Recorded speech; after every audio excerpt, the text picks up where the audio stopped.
আজকে আপনাদের মাঝে যে এই ঘটনাটি বলবো, এই ঘটনাটি শুনলে আপনারা ঠিক অবাক হয়ে যাবেন। নিজেকে বিশ্বাস করতে পারবেন না, কীরকম ঘটনা, এত ভয়ঙ্কর ঘটনা হতে পারে। একটা মানুষের জীবন একবারে তছনছ হয়ে গেছে, এই ঘটনা শুনলে বুঝতে পারবেন। ঘটনাটি ঘটে হচ্ছে ফরিদপুরের একটা ফ্যামিলির সাথে, কিন্তু ওই ফ্যামিলির লোকেরা সব নারায়ণগঞ্জে থাকতো, ওখানে এক গার্মেন্টসে চাকরি করতো। তো যেই মেয়েটার সাথে এই ঘটনা ঘটেছে তার স্বামী অন্য কাজ করে আর মেয়েটা গার্মেন্টসে কাজ করে। মেয়ের ফ্যামিলির লোক বাদবাকি সবাই বিভিন্ন কাজ করে, সবাই ঢাকায় থাকে, ওরা আর কি নারায়ণগঞ্জে থাকে। তো এরকম করতে করতে দীর্ঘ 5-6 বছর আগে, মানে 5-6 বছর অবস্থায় বিয়ে হওয়ার 4-5 বছর পর এরকম ঘটনা ঘটতে শুরু করে। কিন্তু ঘটছে কোথায় থেকে ঘটছে, কি ঘটছে, সব আমি বিস্তারিত আস্তে আস্তে বলতেছি। যেভাবে শোনা সেভাবে আপনাদের বলতেছি। মেয়েটা ভালোই ছিল, চাকরি করে, আসে, স্বামীর সাথে থাকে, সংসার করে, খুব একটা সমস্যা হয় না। কিন্তু কিছু কিছু দিন হঠাৎ করে মেয়েটা মানে পাল্টে যায়, বদলে যায়। তো এমনভাবে বদলে যায়, মেয়েটার মেজাজ সবসময় করা থাকে। আর দীর্ঘ এতদিন পর মেয়ের বাচ্চা হয় না। মেয়ের বাচ্চা না হওয়ার কারণে মানে ফ্যামিলি সবাই মেয়েকে গালি দেয়, অনেক কিছু বলে, অত্যাচার করে। আর স্বামীটা ছিল হচ্ছে অন্য মানে সিস্টেমে, তার বউকে কেয়ারিং করতো না, ভালোবাসতো না, মানে কোনো কথায় দাম দিত না, এরকম করতো। কিন্তু মাস শেষে টাকা পাই, বেতন পাওয়ার পর ঠিক টাকা ঠিকই নেয়। এরকম হতে হতে মেয়েটা মানুষের সাথে খারাপ ব্যবহার করে, মানুষের সাথে গীবত করে। তো এরকম কিছু জানার পর ওদের ফ্যামিলি আরও কিছু লোক আছে, ওদেরকে একটু হালকা এরকম সমস্যা। যে তখন ওরা বুঝতে পারছে এটা মনে হয় জিন ব্যতীত কোনো কারণ হতে পারে। তখন একটা হুজুরের কাছ নিয়ে যায়, হুজুরের কাছ নিয়ে যাওয়ার পর হুজুর পানি পড়া দেয়, তাবিজ দেয়, অনেক কিছু দেয়। দেওয়ার পরে আসার পর দীর্ঘ আবার কিছুদিন ঠিক থাকে, অভ্যাস করে, সব কিছু করে। মাঝে মাঝে এরকম প্রবলেম হয়, মানুষের বিপদ করা, নিজেকে কষ্ট দেওয়া, নিজেকে নিজেই কষ্ট দেয়। রাতে ঘুম আসলে মানে স্বামীর সাথে ঘুমাচ্ছে, কেউ দেখে একবার ছিটকে লেগে আছে, লড়ে না, সরে না, কিছু করে না, ওঠার পর উঠতে পারে না, অফিসে যাইতে পারে না, শরীর ব্যথা, গা ব্যথা, সব কিছু ব্যথা হয়ে থাকে। তো এরকম কারণ ওরা বুঝতে পারছে এটা জিন ব্যতীত কোনো কিছু। তো যখন এই হুজুর তাবিজ পানি পড়া সব কিছু দেয়, দেওয়ার পর দীর্ঘ 7 দিন 15 দিন ঠিক থাকে, ভালো থাকে। পরে আবার একই সমস্যা শুরু হয়ে যায়। তো ওরা বলে, কিরে একই সমস্যা, তাহলে ওই হুজুর দেওয়ার হবে না। তখন অন্যরা হুজুরের কাছ নিয়ে যায়। নিয়ে যাওয়ার পরে ওই হুজুর বলে, দেখেন ওকে জিন আক্রান্ত করেছে, ওকে ক্ষতি করার জন্য আমরা চিকিৎসা করব, ভালো হয়ে যাবে ইনশাআল্লাহ। কিন্তু বিস্তারিত সব কিছু খুলে বলতে পারে না। তো সবাই আশা দেয় সব ভালো হয়ে যায়, ভালো হয়ে যাবে। আবার তাবিজ দেয়, অনেক কিছু দেয়, দেওয়ার পর নিয়ে আসার পর ঠিক অফিস করে, অফিস থেকে আস্তে আস্তে থেকে মানে পড়ে যেত। আগে অফিস থেকে আস্তে আস্তে মানুষের গিবত করতো, অফিসে কাজে দিতে লাগতো, লাগতো, সাপের ফেনার মতো ফলে। এরকম দেখার পরে কয়েকদিন পর মানে আবার এরকম হতে হতে দীর্ঘ 1, 2, 3, 4, 5, 6 বছর চলে যায় এরকম অবস্থায়। কিন্তু মেয়েটা গার্মেন্টস চাকরি করতেই থাকে। আর অফিসের লোকেরা সব জানে একটু প্রবলেম, এই জন্যে মানে বাদ দেয় না, যেহেতু গরিব মানুষ, চাকরি করে সংসার চালায়। আর মেয়ের যে ফ্যামিলি, স্বামীর ফ্যামিলি, সবাই তো মনে করলেন মাস শেষে টাকা পায়, বেতন পায়, কিন্তু বাচ্চা হয় না, দেখতে পায় না, সহ্য করতে পারে না, তারপর স্বামীও সহ্য করতে পারে না, ভালোবাসে না। তো এরকম একটা অবস্থায় চলে যায়। তো এরকম করে হতে হতে মেয়েটা মোবাইল দিয়ে ভিডিও দেখতে দেখতে একটা হুজুরের সন্ধান পায়। তো সবাইকে বলে, বলার পর ওর স্বামী বলে, না ওখানে যাব না, এত দূর কেন যেতে হবে, এলাকাতে অনেক হুজুর আছে, এত টাকা খরচ করতে পারবো না, এরকম করে বাধা দেয় স্বামী। কিন্তু মেয়ের শরীরে জিন আছে, ওই জিনটাও বাধা দেয়, যাবে না দেখে। পরে ফ্যামিলির লোক বলে, না এটা মানুষের জীবন, এরকম করে থাকা যাবে না, গিয়ে নিয়ে যায়, কি হয় দেখা যায়, পাওয়া যায় কখন কার কাছ থেকে কীরকম করে ভালো হবে সেটা কেউ বলতে পারবে না, এমন হতে পারে ওখান থেকে ভালো হয়ে যাবে। এরকম করে জেদ করে নারায়ণগঞ্জ থেকে চলে যায় ওই সিলেটে, অনেক দূরে যায়। একদিন ধরে যায়, পরের দিন যায়, সিরিয়াল ধরার পরে এক সময় তারা সিট পায়।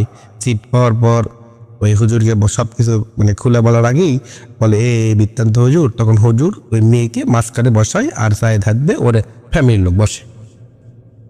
বসার পর হুজুর দোয়া দরুদ পড়তে শুরু করে, ফু দেয়। তখন ওই মেয়েটা আস্তে আস্তে আস্তে আস্তে শরীরটা ঝাঁকি দেয় উঠতে উঠতে মেয়েটা পুরোটাই ঝাঁকি দেয় উঠে মেয়েটা চিৎকার করতে শুরু করে, বলে তুই আমাকে এখানে কেন ডাকলি? তখন হুজুর বলে তোকে কেন ডাকছি, তুই সব কিছু আমাদের বলবি, এই জন্য আমার ডাকছি। বলে না, আমি তো তোকে কিছু বলবো না, তুই আমার থেকে শুনতে পাবি না। ওরা বহু হুজুরের কাছে, অনেক হুজুরের কাছে গেছে, কেউ কিছু করতে পারেনি, তুই কি করবি? হ্যাঁ, ওদেরকে কাউকে তো আমি কিছু বলিনি, বলছি শুনে দেখ। পরে হুজুর তার স্বামীকে বলে, এর আগে যে হুজুরের কাছে নিয়ে গেছেন তারা কি এরকম করে স্বীকারিত্ব নিয়েছে, মানে বলছে? তখন ওর স্বামী বলে, না হুজুর, এরকম করে কিছু বলেনি।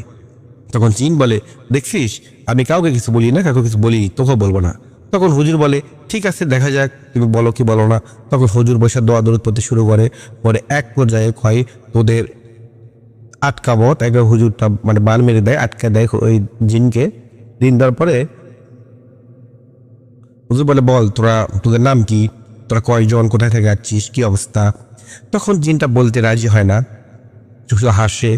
তখন হুজুর দোয়া দৌড় পরে গলার মধ্যে যখন হাত দিয়ে ধরে গলার সাইডে, বলা তোর গলাতে আমি চাপ দিব, চাপ দিয়ে তোকে মেরে ফেলে দেবো, এরকম করে বলতে শুরু করে।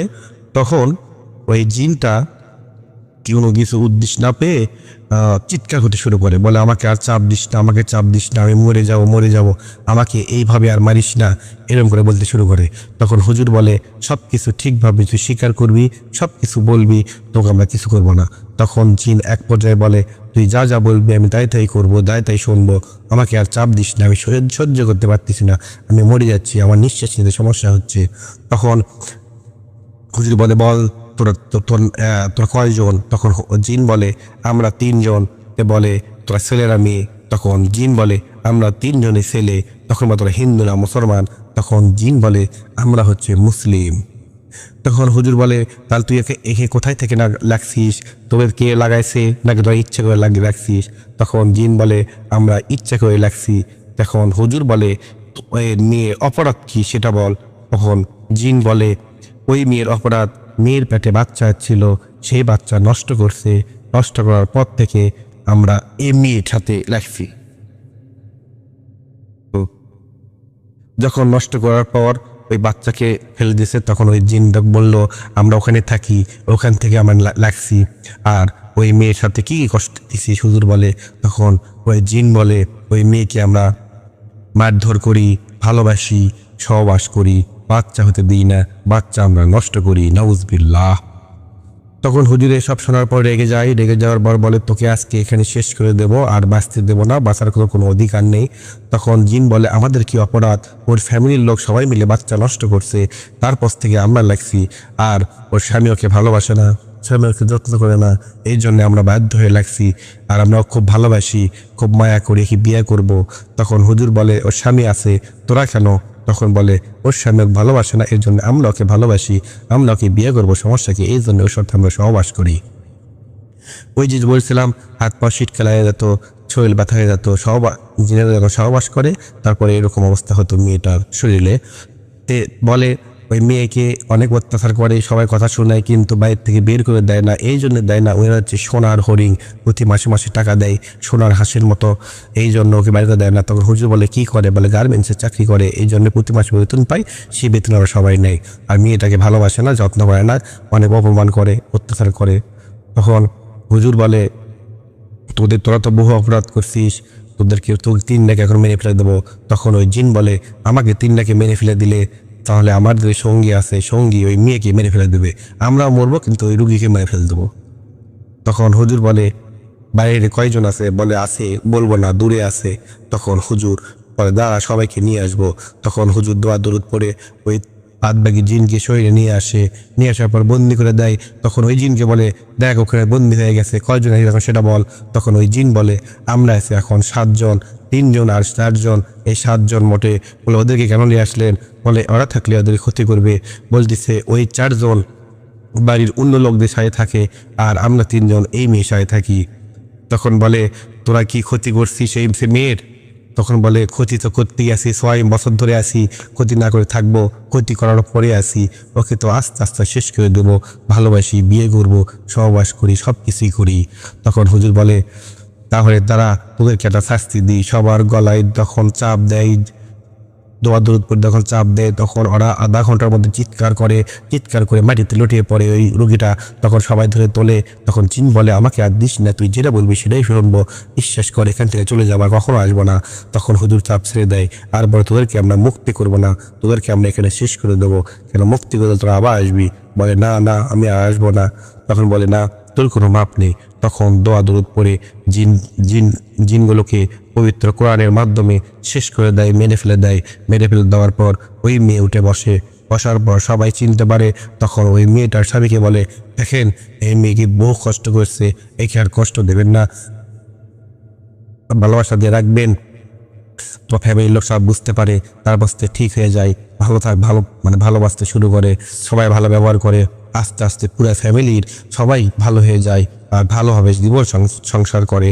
আপনারা সবাই ওই ফ্যামিলির জন্য দোয়া করবেন এবং আপনারাও ঠিকভাবে থাকবেন। কিন্তু ভাই ও বোনেরা, এই বাচ্চা যদি না নেন তাহলে আগে থেকেই সেভাবে ব্যবস্থা নেবেন। আর যদি বাচ্চা এরকম করে আসে, এভাবে বাচ্চা নষ্ট করবেন না, এটা আল্লাহ পছন্দ করে না। সবাই ভালো থাকবেন, সুস্থ থাকবেন। আসসালামু আলাইকুম প্রিয় বন্ধুরা।